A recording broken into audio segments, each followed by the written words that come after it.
నమస్తే friends, welcome back to my channel Bhavani ఇంటి విలువలు. నేను మీ భవానీ.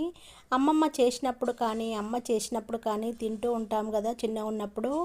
మక్క గారెలు చాలా టేస్ట్గా ఉంటాయండి. సీజన్లో మక్క గారెలను చేసుకొని తినడము ప్రతి ఒక్కరూ చూసే ఉంటారు. ఎంతమందికి మక్క గారెలు అంటే ఇష్టమో నా వీడియోకి లైక్ కొట్టండి, నా ఛానల్ని సబ్స్క్రైబ్ చేసుకోండి. బయటకు వెళ్ళినప్పుడు మార్కెట్లో దొరుకుతూ ఉంటాయి కదా, మొక్కజొన్న బుట్టలు అంటారు, మక్క కంకులు అంటారు. మక్క కంకులను తీసుకొచ్చుకొని బూరు తీసి, ఈ బూరు ఏమి లేకుండా మంచిగా నీట్గా తీసి మక్కలని ఒలుసుకోవాలి. చూడండి, ఇలా చేతితో మక్కలని ఒలుసుకున్న తర్వాత ఒక బౌల్లో వేసేసుకోవాలి. గోరుతో గిల్లి చూస్తే పాలను వస్తాయి కదండి, వాటినే వెంచుకోవాలి. గోరుతో మక్కలని గిల్లినప్పుడు పాలు వస్తాయి, అలాంటి వాటిని ఎంచుకోవాలి. అప్పుడే మక్క గారెలు కానీ మక్కట్లు కానీ చాలా టేస్ట్గా ఉంటాయి.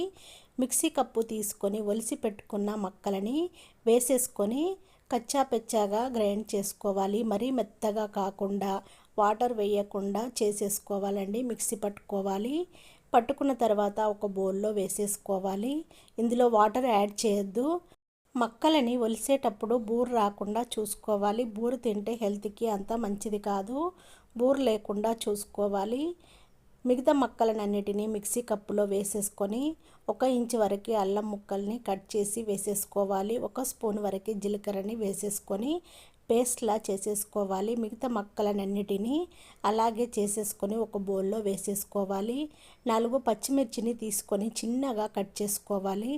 గుప్పడు కరివేపాకును తీసుకొని చిన్నగా కట్ చేసుకోవాలి. ఒక పెద్ద ఆనియన్ను తీసుకొని చిన్న చిన్న ముక్కలుగా కట్ చేసి పెట్టేసుకోవాలి.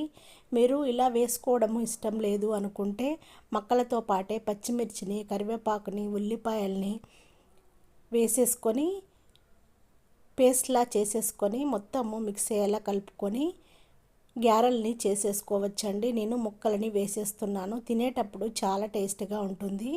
1/2 స్పూన్ వరకు పసుపుని వేసేసుకోవాలి. 1 స్పూన్ వరకు సాల్ట్ని వేసేసుకొని మొత్తము మిక్స్ అయ్యేలా కలుపుకోవాలి. ఇలా ఒక ఆయిల్ కవర్ ఉంటుంది కదండి, మనము ఆయిల్ కవర్ని కట్ చేసుకొని నిమ్మకాయ సైజ్ అంతా పిండిని తీసుకొని రౌండ్గా బిల్లల్లాగా ఒత్తుకోవాలండి. రౌండ్గా చేసేసుకొని స్టవ్ పైన ఆయిల్ పెట్టేసుకొని ఆయిల్ వేడైందా లేదా అనేది కొంచెం పిండిని వేసి చెక్ చేసుకోవాలి.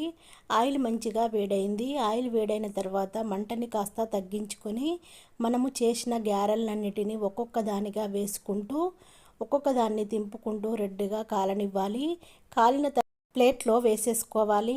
మిగతా వాటిని కూడా అలాగే చేసేసుకుంటూ ఒక్కొక్క దాన్ని వేసేసుకుంటూ రెడ్గా కాలంత వరకు ఫ్రై చేసుకుంటూ ఒక్కొక్క దాన్ని తీసుకుంటూ ప్లేట్లో వేసేసుకోవాలి.